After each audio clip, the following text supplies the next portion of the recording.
This might be one of the easiest Sunday No Huddles we've ever had to do as Illinois coming off of its big victory against Nebraska, 26-9 in Lincoln. He's Robert Rosenthal from IlliniBoard.com, joining me on the Sunday No Huddle. And Robert, I say that it's easy because it seems like we have done this episode so many times before. Great defense, offense not making many mistakes, and most importantly, Illinois coming out with the W. Yeah, and it's the same blueprint that they've applied. It's almost the same score as the Minnesota game. That was 26-14. This was 26-9. You get the lead. You establish that, especially in this game, once they had the 3-score lead, once it was up to 17, then Nebraska's going to have to score 3 times, and they're not going to do that against this defense. So then it's all about the clock. This was a game where in the second half they were bleeding clock. It felt like third quarter and fourth quarter. That the entire thing is like, we've won this game now, let's just get it over with. They're not going to take any risks on offense. If it's 3rd and 4, yes, they might try a short pass to keep a drive going. But there's no risk involved with anything they're doing. It's about this clock now. Chase Brown can get 4 yards every carry if he needs to. So let's just keep doing that over and over, run this clock down. Defense isn't going to let Nebraska do anything, and then the game's over. And it's the same thing we saw against Minnesota once they had the 2-score lead. It's the same thing we saw at Wisconsin in the fourth quarter once they had the big lead. It's the same, just like, okay, the game is over now somewhere in the third quarter. Now the last 15, 20, 25 minutes of the game, all it's about is let the clock run out and let's get to the next game. Now, Casey Thompson getting injured certainly had an impact on this one in the end.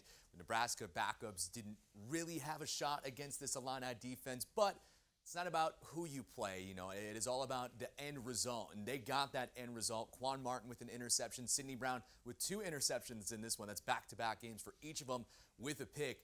There's just no more that we can say about this defense, I feel like, Robert. Best in the country in so many different categories.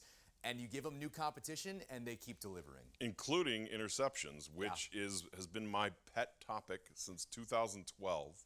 I wrote an article in 2012, so it's 10 years ago, where at the time, Illinois, if we looked at a 10-year period, so that was 2003 to 2012, Illinois was dead last out of 124 FBS teams at the time, and Illinois was 124th in that 10-year period in interceptions. It's just something that's never happened in Champaign. So I have tracked that 10-year window. I've written 11 articles about this. Each year, where does Illinois stand? And Illinois has never been out of the bottom 15 nationally. It's just something that doesn't happen in Champaign. For Illinois to have 15 interceptions now through 8 games, to be leading the nation in interceptions, it just doesn't happen in Champaign. 9 is a great season for Illinois to have interceptions. 15 in 8 games is ridiculous. So, yeah, it's just another thing to add to this defense of, yes, they're getting to the quarterback. Yes, they have a freshman All-American in Gabe Akes. Yes, they have, maybe a first-round draft pick in Devin Witherspoon. And now, yes, they lead the country in interceptions, and that's probably not something that's going away soon. These are not, these are people getting to the quarterback, forcing bad throws, and when you do that and you have a secondary like this, you're going to get the pick. Now you need to score points to win games, and Illinois, like you mentioned, has this blueprint where they do enough of that, and it was sloppy at points against Nebraska. You brought up before we got on the point where Tommy DeVito stepped out of bounds where he didn't need to, but they're doing solid enough to get these wins, and it's better than I would say it was last year. If we compare 21 versus 22, the offense has certainly taken a step in the right direction, but there's still room to grow as well. Yeah, I think the first quarter in this game was, look, these are the things that happen in football games, especially on the road.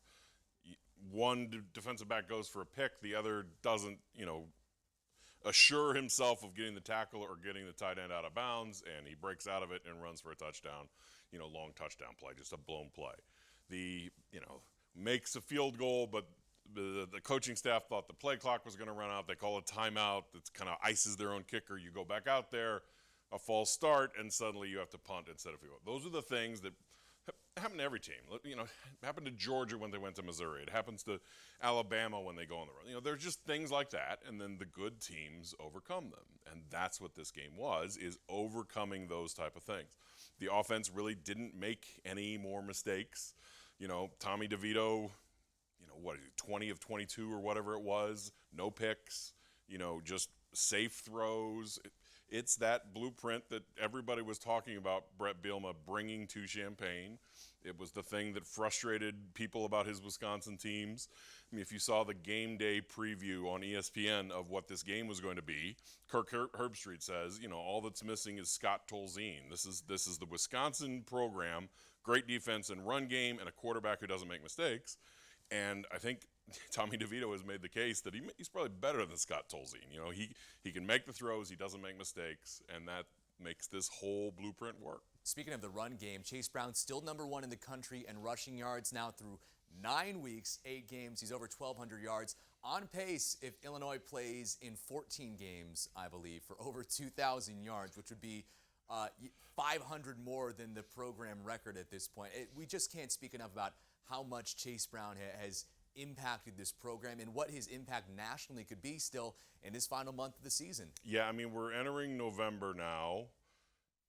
I can't believe I'm going to say these words. We're entering November with Illinois, one of the 10, 11, 12 teams, still in the playoff hunt. Yeah. Which is insane. I mean, I'm thinking off the top of my head here. That probably hasn't been true since 1990. 1990, there's this famous game, the first Saturday in November. Illinois had climbed up to number 5 in the polls, had already beaten eventual national champion Colorado. Iowa, number 11, was coming into town. And Illinois was like, beat Iowa this week, beat, I think it was Michigan the next week, win the Big Ten, and you're probably sitting in this place where you're 1, 2, or 3 in the polls. So you had 2 home games, or 2 games right in front of you where you could make that happen. It fell apart. For that to be the case again, for this team to be, the college playoff rankings will come out on Tuesday night, and Illinois could be 12, 11 in the eyes of the committee, possibly. Their first appearance ever since the first appearance ever in this poll. And so with that, I mean, you have to say, look, it's probably not going to end up in the playoff, right? I mean, you have this great story, and it could get great, even greater like that. They're probably not going to. But just the fact that you're entering November, again, I can't believe I'm saying these words, in the national playoff picture, just that fact, just that line alone, the fact that you have cleared that bar is incredible. Yeah, I mean, we always say it, at least I've always said it, my expectation was bowl game was a really good year, and now they've gone and exceeded that. They've locked up their first winning season since 2011 with their 7th win of the year, and still could go so much higher than this. So, Robert, I want to ask you right now, we're 2/3 of the way through the regular season with a 13th game guaranteed, possibly 14th game. Like you said, if all things go right, a 15th game too, maybe. But I want to get what your expectations are now. Is there a low bar? Is 9-3 the low bar at this point in the year for what they can do in the regular season? I mean, with a Michigan State team that's really struggling, and Illinois, as of now, is favored by more than 2 touchdowns this coming weekend, and with a Northwestern team that looks like they're probably going 1-11, you have to think that 9-3 is really the floor. I mean, it's crazy to say those words. It's crazy even to think those words. To put this into context in my brain, because that's daydream territory, right? Like those are the things I think about while mowing the lawn, right? For that to now, mix with reality, I don't know what's going on up here right now.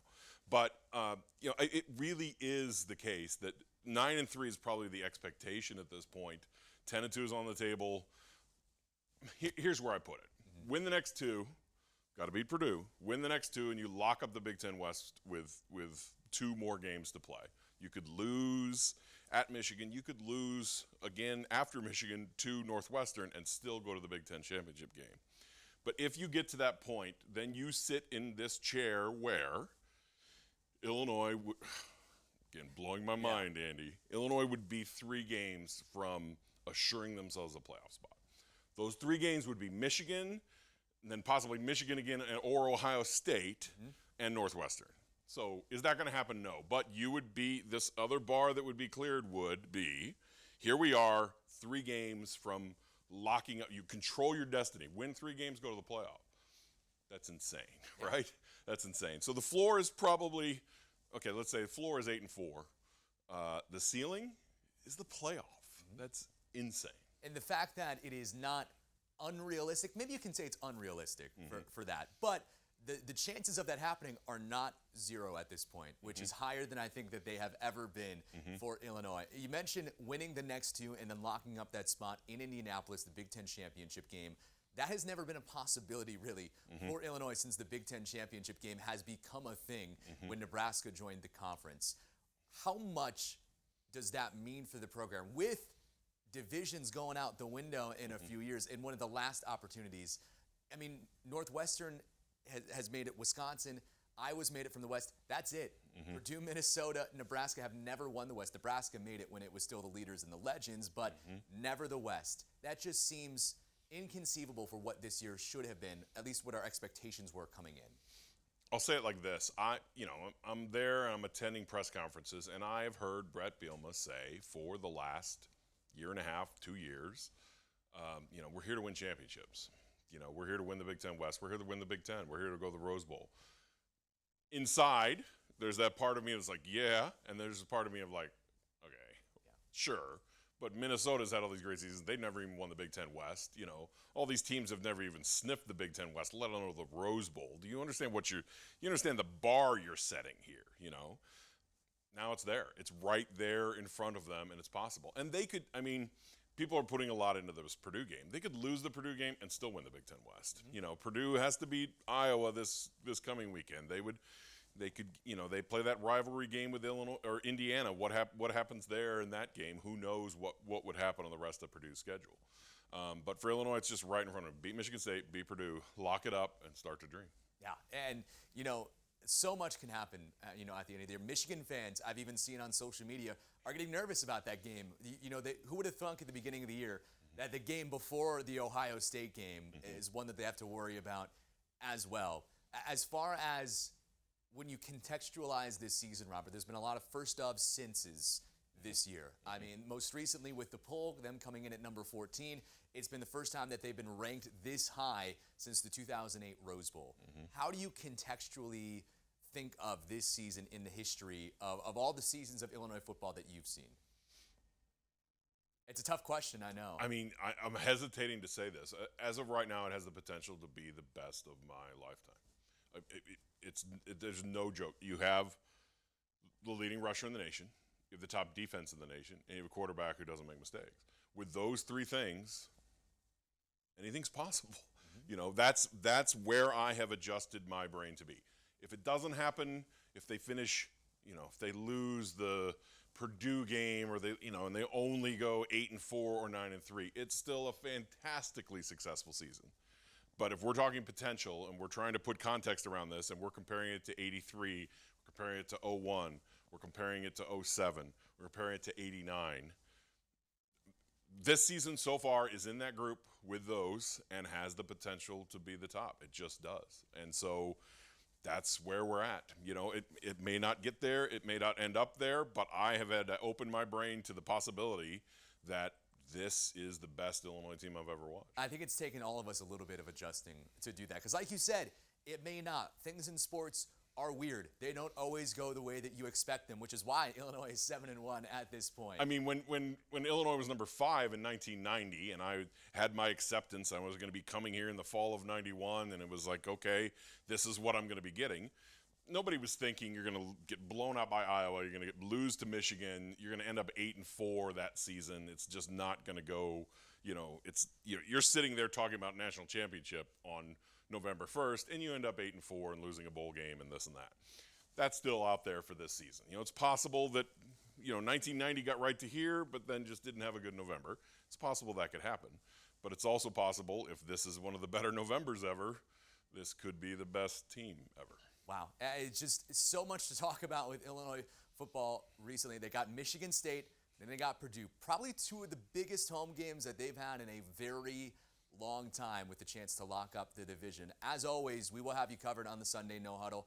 You can check them out at IlliniBoard.com. Robert Rosenthal. Robert, I look forward to talking to you, hopefully after another win next week against Michigan State. I'm probably not going to sleep now because I'm just going to think about all the things I just said. Sorry to get you riled up. You got it. Thanks, Andy.